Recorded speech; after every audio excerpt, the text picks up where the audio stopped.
14절에서 29절까지 말씀입니다. 신약성경 68쪽 마가복음 9장 14절에서 29절까지 말씀을 공독합니다.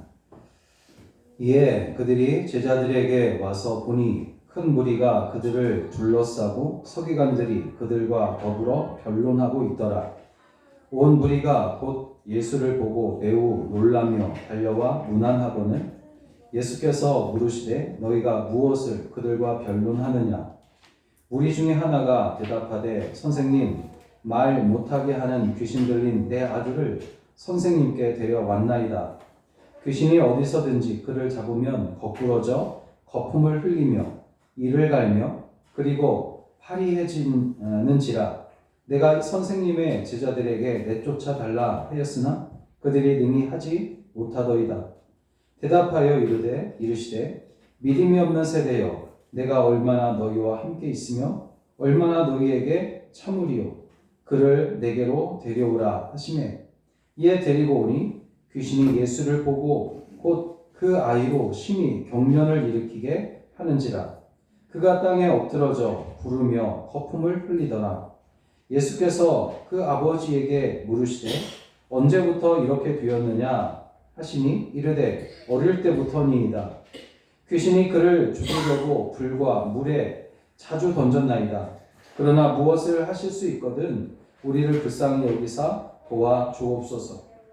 예수께서 이르시되 할 수 있거든이 무슨 말이냐? 믿는 자에게는 능히 하지 못할 일이 없느니라 하시니 곧 그 아이의 아버지가 소리를 질러 이르되 내가 믿나이다. 나의 믿음 없는 것을 도와주소서 하더라.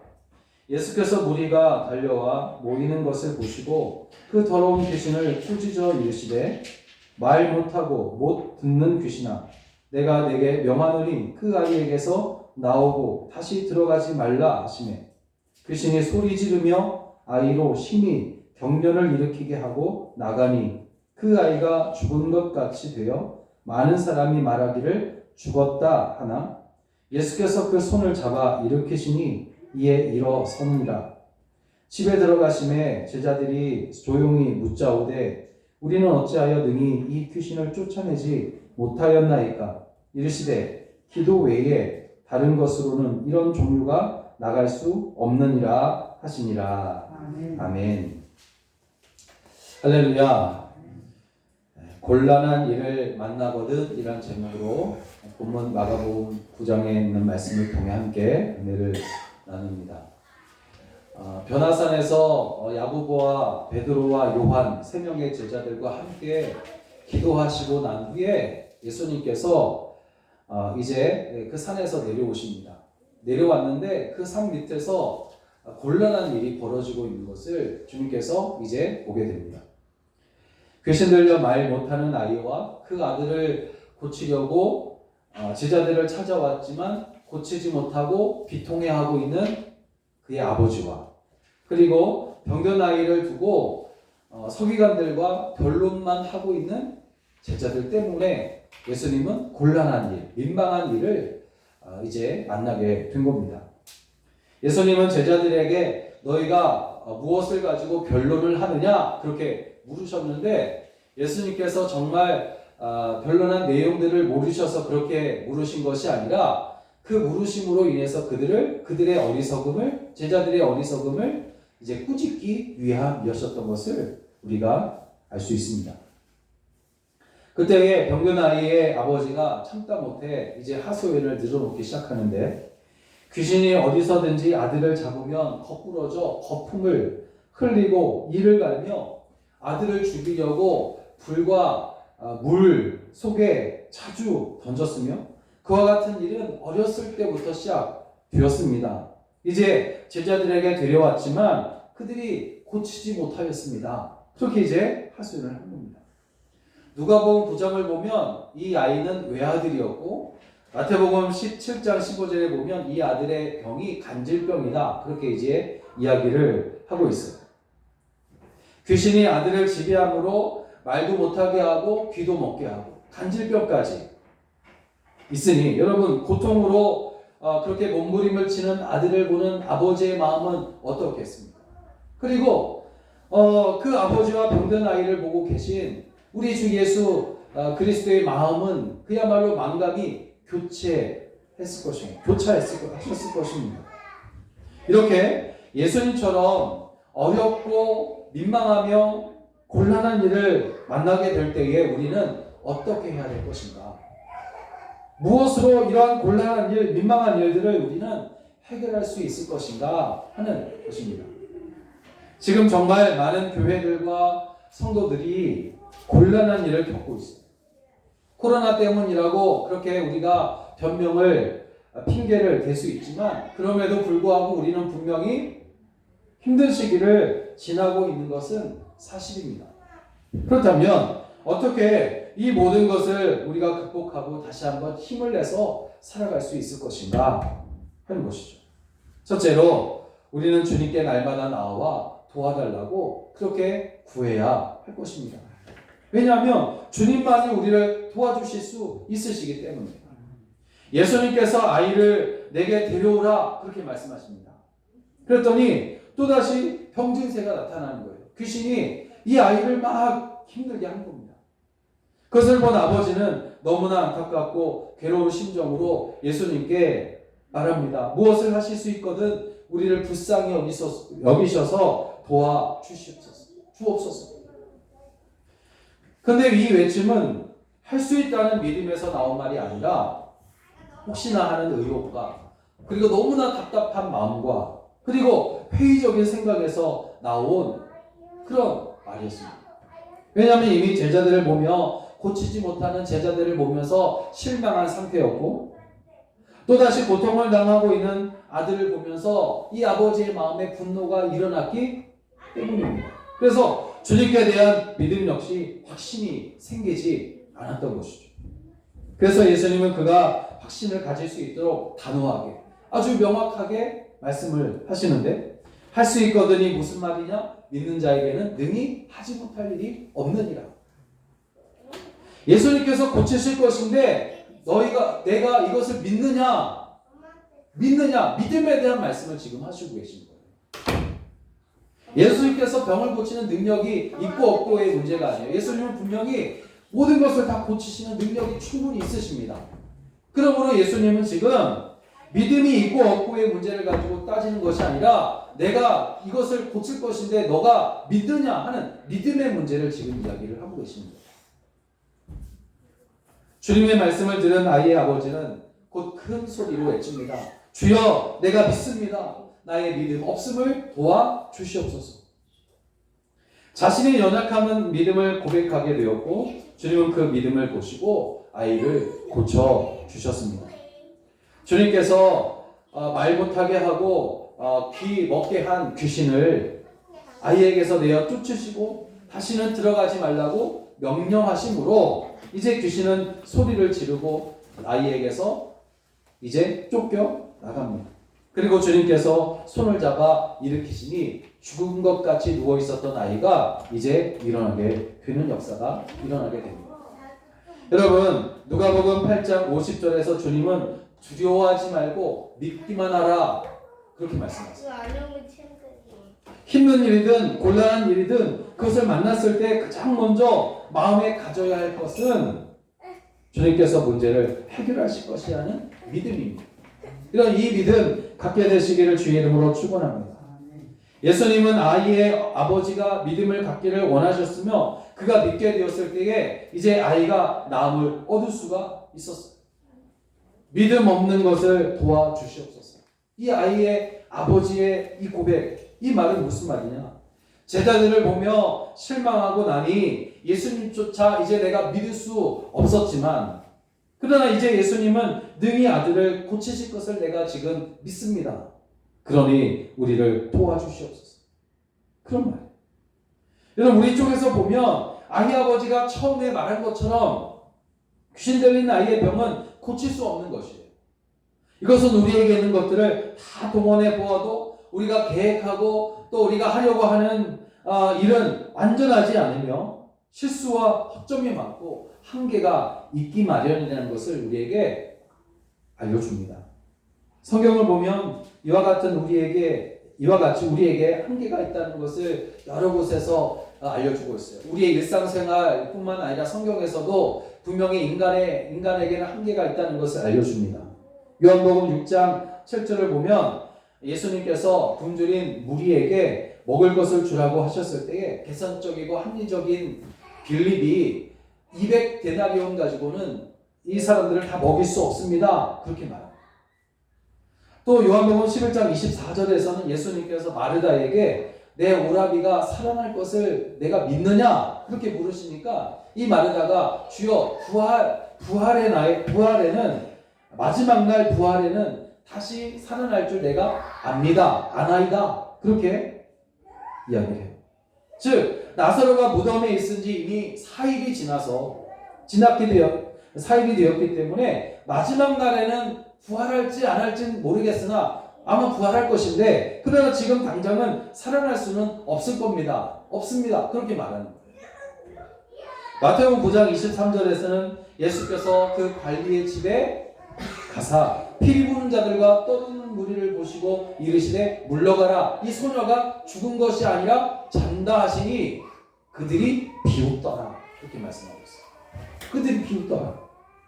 출애굽기 3장에서도 모세는 내가 누구간데 바로에게 갑니까? 그들이 하나님에 대해서 물으면 내가 어떻게 말해야 됩니까? 모릅니다.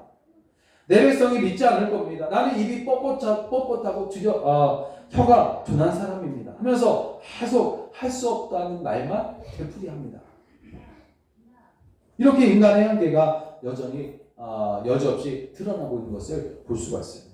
그러나 여러분 정말 많은 사람들이 이렇게 곤란하다, 할 수 없다, 그러한 일은 내게 일어날 수 없을 것이다 라는 그런 말만 했지만 오병이어의 기적은 그 빈들에서 일어났고 죽은 나사로가 열린 문을 통하여 살아났으며 죽었던 소녀가 일어났으며 그리고 모세가 이스라엘 백성들을 이끌고 출애굽하게 됩니다. 이미 하나님은 우리에게 믿음이라는 선물을 주셨어요. 그러므로 곤란한 일을 만났을 때에 믿음으로 능히 하지 못할 일이 없다라고 하는 이런 고백이 여러분 가운데 있어지기를 주의 이름으로 축원합니다. 믿음은 한계가 없고 믿음을 제한할 다른 어떤 힘도 없습니다. 하나님께서 이미 우리에게 믿음을 선물로 주셨어요. 그러므로 여러분 믿음이 없어서 할 수 없다라고 말하는 것이 아니라 오늘 우리 그리스도인들은 우리에게 주신 믿음으로 모든 것을 할 수 있는 능력 있는 성도가 되시기를 주의 이름으로 간절히 축원합니다. 그러므로 둘째, 우리는 믿음의 자리로 항상 옮겨 앉아야 합니다. 믿음의 자리로 항상 옮겨 앉아야 돼요. 여러분 신앙생활을 시작한다는 것은 곧 돌이키는 것이에요. 다시 좀 더 구체적으로 말하면 정확하게 말하면 매일같이 돌이키는 생활이 신앙생활입니다. 매일같이 돌이키는 생활이에요. 여러분 세상을 향했던 우리의 시선을 믿음의 대상이신 하나님께 날마다 시선을 옮기는 겁니다. 우리의 시선뿐만이 아니에요. 곤란하다, 안 된다 라고만 했던 그 자리에서 주님 안에서 모든 것을 할 수 있습니다 라는 믿음의 자리로 날마다 이사하는 거예요. 사람들마다 문제가 없는 사람은 없습니다. 이 문제를 해결하면 또 다른 문제가 나타나고 또 그 문제를 해결하게 되면 또 다른 곳에서 다른 문제가 또 우리를 힘들게 한단 말이죠. 단지 문제를 가지고 염려 속에 산척 속에 아파하며 살아가는 그런 사람과 문제를 해결하실 수 있는 분께 모든 것을 맡겨드리고 그분이 주시는 사랑과 평화와 그리고 은혜를 가지고 살아가는 사람이 있단 말이에요. 오늘 우리는 어떤 사람으로 살아가고 있습니까? 때문에 신앙생활은 무엇이냐? 자신이 문제를 가지고 있다는 것을 깨닫고 그것을 인정하는 사람이 신앙을 시작할 수 있고 불가능한 이쪽에서 모든 것이 가능한 저쪽으로 믿음의 닷을 던져 내리는 것이 신앙생활임을 알 수가 있습니다. 영국의 소설가 리튼이라는 사람은 이런 말을 했어요. 인류에게서 믿음의 원리를 제거해보라. 인간들은 양떼가 모인 것 이상의 아무런 변화나 역사가 일어나지 않을 것이다. 그렇게 말했어요. 한강에 다리가 놓여있다는 것을 모르는 사람은 강을 건널 수 있을지 아닐지 불가능하다고 그렇게 이야기를 합니다. 그러나 여러분, 다리가 놓여있다는 것을 이미 아는 사람에게 그 강을 건너라고 하면 아무렇지도 않게 건넌다고 말한다는 거죠. 믿음이 그것입니다. 믿음은 건널 수 없다고 하는 그 불가능한 강을 능히 우리는 건널 수 있다라고 말하도록 하는 다리와 같은 것이 바로 믿음입니다. 그럼 신앙이란 똑같이 연약한 사람과의 관계에서 오는 것이 아니에요. 마태복음 11장 25절의 말씀처럼 천재 주제이신 아버지 하나님과의 관계에서 오는 것입니다. 그러므로 모든 것을 소유하시고 하실 수 있으신 하나님께 믿음의 닻을 던지고 믿음의 다리를 통해서 하나님과 교제하는 성도에게서 고백되어진 것이 어떤 고백이냐면 바로 믿는 자에게는 능히 하지 못할 것이 없느니라는 그런 고백이 되는 줄로 믿습니다. 이런 문제들로 넘어져 있었다면 여러분, 믿음으로 주님께 맡기고 넘어진 그 자리에서 정말 털고 일어나게 되시기를 간절히 주의 이름으로 축원합니다. 죽은 지 4일이 되었어도 주께서 무덤을 막고 있는 그 큰 돌문을 옮겨 놓으라고 하시면 우리는 죽음의 그 돌문을 옮겨 놓아야 되는 거예요. 그렇게 할 때에 살아서 걸어 나오는 나사로를 우리가 볼 수가 있기 때문입니다. 요한복음 11장 40절을 보면 내가 믿으면 하나님의 영광을 내가 보리라, 그렇게 말씀하셨어요. 먹을 것을 주라 하시면 빌리처럼 계산만 하고 있는 것이 아니라 안드레처럼 오병이어 떡 5개와 물고기 2마리를 어디에서든지 찾아다가 주님 손에 올려 놓아야 되는 겁니다. 그렇게 하면 5,000명이 먹고도 12광주리가 남는 기적을 체험할 수가 있는 것이죠. 오래전에 대전한 말기로 길어야 6개월밖에 살지 못한다고 했던 어떤 집사님이 생각이 나요. 거의 일주일에 1번, 2번씩 이렇게 가서 함께 기도하고 말씀 전하고 그랬습니다. 그렇게 믿음으로 기도했더니 길어야 6개월을 넘기지 못한다고 했던 그분이 2년을 더 넘게 사시는 거예요. 감사한 것은 대장암이 굉장히 아픈 건데 그동안 통증이 없었을 뿐만 아니라 천국에 대한 확신을 가지게 되고 또 가족을 떠날 준비를 할 수 있게 되었다고 간증하는 것을 들었습니다. 여러분, 아무리 어려운 수학 문제라도 공식을 대입하게 되면 문제를 어떻게든 해결할 수 있어요. 그렇듯이 곤란한 일을 만나거든 믿는 자에게는 할 수 있거든이 무슨 말이냐? 믿는 자에게는 능히 하지 못할 것이 없다라고 하는 이런 믿음의 공식을 그 곤란한 일에 대입시켜서 모든 것들을 모든 불가능한 것들을 부정하고 인생을 승리로 이끌어가게 되시기를 주의 이름으로 축원합니다. 여러분, 본문에서 아이의 아버지가 돌이켜 믿음을 가졌을 때 지금 이 아버지는 돌이켰거든요. 돌이켜서 믿음을 가졌어요. 그랬더니 그는 자신뿐만 아니라 아들까지도 살려내는 그런 일을 경험하게 됩니다. 이것이 믿음이 가지고 있는 생생한 능력이에요. 그럼 우리의 삶을 믿음의 자리로 옮겨 믿음을 가지고 믿음과 함께 앞으로 날마다 나아가시기를 주의 이름으로 축원합니다. 그러나 그날에 홍해 때문에 건널 수 없다면 지팡이를 들어 치라고 하시는 이해할 수 없는 일을 주님께서 명하실 수 있어요. 말에 샘물이 써서 먹을 수 없을 때 나뭇가지를 던지라고 하시는 정말 인간으로서는 이해할 수 없는 황당한 일을 또 하나님께서 명하실 수 있어요. 요단강이 가로막고 있을 때에 언약궤를 메고 발걸음을 내디디라고 하실 것이에요. 그건 역시 인간으로서는 할 수 없는 일이에요. 그러나 여러분, 지팡이로 치고 나뭇가지를 던지며 발걸음을 요단강에 한 걸음 내딛는 것 모두가 다 믿고 행하라는 믿음에 대한 말씀인 줄로 믿습니다. 그렇게 했더니 어떻게 됩니까? 홍해가 갈라지는 역사가 나타나게 되고 쓴물이 단물이 되었으며 요단강도 건널 수 있는 거예요. 여러분, 지금 교회와 성도들이 만난 곤란한 일들은 믿음 때문입니다. 사실은 믿음 때문이에요.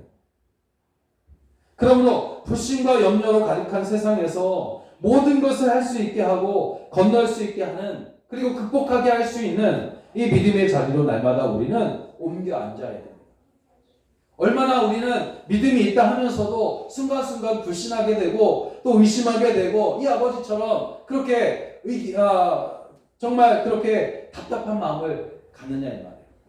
그럴 때마다 우리가 해야 될 일은 뭐냐면 그 모든 답답한 일, 곤란한 일들을 내 자리에서 믿음의 자리로 날마다 옮겨 앉아야 된다는 거죠. 이런 믿음의 자리로 날마다 매일같이 옮겨 앉는 여러분 되시기를 주의 이름으로 축원합니다. 마지막으로 더욱 힘써 기도해야 되는 겁니다. 주님은 이제 제자들을 이미 더러운 주님의 제자들은 이미 더러운 귀신을 쫓아내는 권능을 예수님으로부터 받았어요. 마태복음 10장 1절을 보니까 예수께서 그의 12제자를 부르사 더러운 귀신을 쫓아내며 모든 병과 모든 약한 것을 고치는 권능을 주시니라. 그렇게 말씀하셨어요. 그리고 같은 본문의 내용이 19장, 17장에 이렇게 나와 있습니다. 그런데 어찌된 일인지 그들은 귀신 들린 아이를 치료하는데 실패하고 마는 거예요. 이미 예수님께서 제자들에게 더러운 귀신을 쫓아내고 모든 병과 모든 약한 것을 고치는 권능을 주셨단 말이에요. 그럼에도 불구하고 이제 얼마 후에 일어난 이 일, 즉 어린아이에게 귀신을 쫓아내는 이 일에 실패하고 마는 겁니다. 권능을 주셨음에도 불구하고. 그래서 주님은 주님께 조용히 와서 묻습니다. 제자들이. 우리는 어찌하여 능히 이 귀신을 쫓아내지 못하였습니까? 이 물음에 대해 주님은 말씀하십니다. 기도 외에 다른 것으로는 이런 종류가 나갈 수 없느니라. 이 예수님의 말씀에서 우리는 제자들이 기도하지 않았다는 것과 왜 기도하지 않았을까? 뭐 여러 가지 많은 이유가 있겠지만 아마도 그들은 영적 자만심에 이제 빠져 있었을 것이 분명해요. 이미 예수님으로부터 더러운 귀신을 쫓아내고 모든 병, 모든 약한 고치는 권능을 받았어요. 그리고 그 모든 권능을 그들이 나가서 행했단 말이에요. 행했습니다. 그럴 때 그들의 마음에 영적 자만심이 생김으로 인해서 기도하는 것을 잊어버렸었던 것 같아요. 그래서 예수님께서 기도 외에 다른 것으로는 이런 종류가 나갈 수 없느니라고 그렇게 말씀하신 거예요. 여러분, 믿음은 이 땅 위의 재물처럼 저축해 둘 수 있는 것이 사실 아닙니다. 믿음은 저축해 둘 수 있는 것이 아니에요. 때문에 믿음이 작다고 책망하시는 말씀을 듣기 전에 기도로 하나님과의 관계를 지속해야 하는 것입니다. 곤란한 일을 만났을 때의 기도는 그것을 헤쳐나갈 수 있는 믿음을 우리로 하여금 갖도록 하기 때문입니다. 그러므로 제자들이 기도하지 않으면서 하나님의 능력을 얻는 데 실패하는 것처럼 그렇게 되지 않기를 위해서 날마다 엎드려 기도하는 여러분 되시기를 주의 이름으로 부탁을 드립니다. 핀이라는 사람이 영적 지도자인데 이 사람이 이렇게 말했어요. 만일 내가 기도를 하루 게을리하면 내 자신이 내게서 능력이 사라진 것을 알게 될 것이다. 또 기도를 이틀 게을리하게 되면 내게 능력이 없다는 것을 나뿐만 아니라 다른 사람도 알게 될 것이다. 또 내가 기도를 3일 게을리하게 되면 나도 다른 사람도 뿐만 아니라 세상 모든 사람들도 내게 능력이 사라졌다는 것을 알게 될 것이다. 그렇게 고백을 하는 거예요. 이렇게 기도가 중요하다는 거죠. 사랑하는 여러분, 기도와 믿음은 별개의 것이 아닙니다. 기도의 믿음은 따로 이렇게 떼어서 이야기할 수 없는 것이 바로 기도하고 믿음이에요. 기도를 한다는 것은 믿음이 있다는 것이요. 믿음이 없다는 것은 기도를 멈췄다는 것이요. 기도하지 않는다면 컸던 믿음도 물거품이 되고 말 것입니다. 또 사무엘상 12장 23절에서 선지자가 나는 너희를 위하여 기도하기를 쉬는 죄를 여호와 앞에서 결탄코 범하지 않을 것이다 하면서 기도하지 않는다는 것을 자만의 죄라고 그렇게 그는 고백을 합니다. 라이스라는 사람은 성경은 우리가 항상 설교해야 한다고 말하지 않는다. 그러나 항상 기도해야 한다고 말한다. 그렇게 이야기를 하고 있어요. 그리스도인들이 쉬지 말고 해야 할 것은 기도입니다. 여러분, 아무리 40일 기도를 몇 번씩, 금식 기도를 몇 번씩 했을지라도 그 이후에 내가 그동안 40일 동안 기도했으니까 너무 지쳐서 이제 기도를 한 달 정도 쉬어야 되겠다 하는 사람은 그 40일 금식 기도가 물거품이 되고 말아요.